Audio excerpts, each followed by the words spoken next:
नालंदा जिला के बिहार शरीफ में भाकमाले के हक दो वादा निभाओ अभियान के अंतर्गत प्रखंड और अंचल कार्यालय पर ऐतिहासिक प्रदर्शन आयोजित किया गया।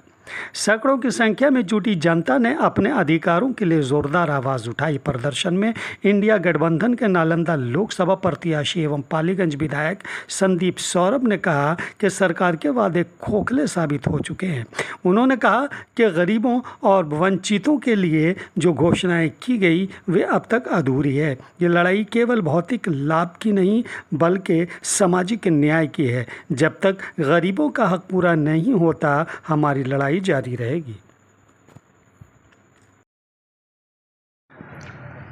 आज भाकपा माले की तरफ से बिहार शरीफ के अंचल और प्रखंड कार्यालय में जनता को एकजुट करके इस नारे के साथ कि हमें हमारा हक चाहिए, हमारे सरकार ने जो वादा किया उसको पूरा किया जाए, आज एक आंदोलन हुआ है। और ये जो हक दो वादा निभाओ आंदोलन है ये पूरे बिहार में भाकपा माले कर रही है, जिसमें 3 केंद्रीय सवाल जो समाज के सबसे वंचित तबके के लोग हैं, जो सबसे गरीब लोग हैं, उनके 3 केंद्रीय सवाल जिसकी घोषणा सरकार ने कर रखी है उसकी मांग को लेकर के हम लोग ये कर रहे हैं।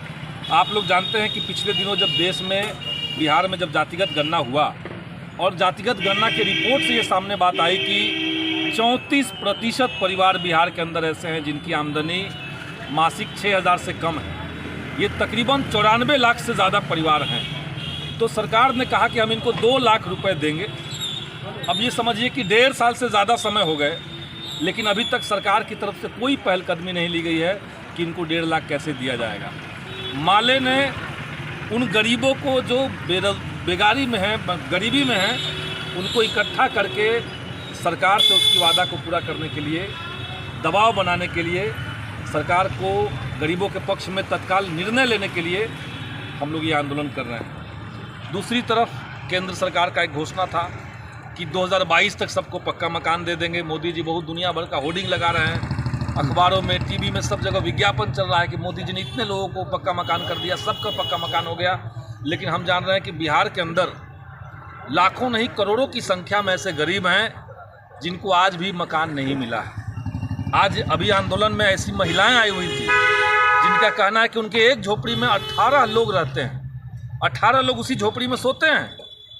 तो वो पति पत्नी हैं, बुजुर्ग लोग हैं, उनके 3 बच्चे हैं, तीनों के बहुएं हैं, फिर उनके बच्चे हैं।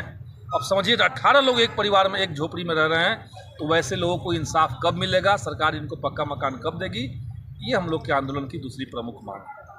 और तीसरी मांग हम लोग कर रहे हैं भूमिहीनों को 5 डिसमिल जमीन देने का। उसकी भी घोषणा सरकार ने विधानसभा के अंदर की है कि हम भूमिहीनों को ज़मीन देंगे। इसके लिए सर्वे शुरू कर रहे हैं। अब सर्वे करते करते तो 10 साल हो गए और बिहार में सब कुछ साफ है। डी बंदोपाध्याय की कमेटी ने साफ किया है कि कौन कौन सी ज़मीन ऐसी है जो सरकार के पास बेकार की पड़ी हुई है, उसको गरीबों को दिया जा सकता है। ये सारी रिपोर्ट जब सरकार के पास है तो आखिर गरीबों के पक्ष में फैसला क्यों नहीं हो रहा है?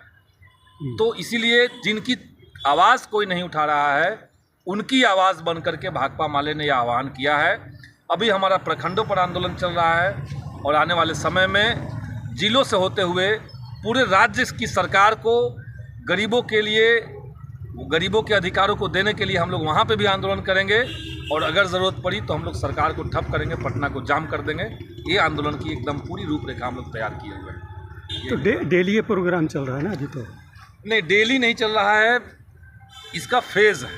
अच्छा। जैसे अभी बिहार के सारे प्रखंडों में चल रहा है, इससे पहले एक चरण का हुआ। इसमें सरकार का जो फॉर्मेट है उस फॉर्मेट के मुताबिक हम लोगों ने 4 फॉर्म तैयार किए। एक आय प्रमाण पत्र के लिए, ताकि उसको 72,000 से कम का आय प्रमाण पत्र निर्गत हो और उसी पैसे से जो है उसी आय प्रमाण पत्र के आधार पर 2 लाख रुपए सरकार देगी।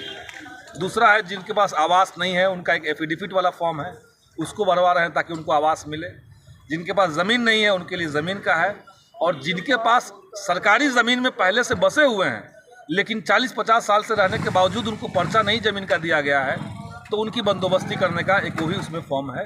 तो ये सब फॉर्म जनता भर रही है, ब्लॉक पे लोग आ रहे हैं, हम लोग CO BDO को दे रहे हैं इस वार्निंग के साथ कि इस पर तत्काल कार्रवाई होनी चाहिए, नहीं तो हम लोग चैन से बैठेंगे नहीं।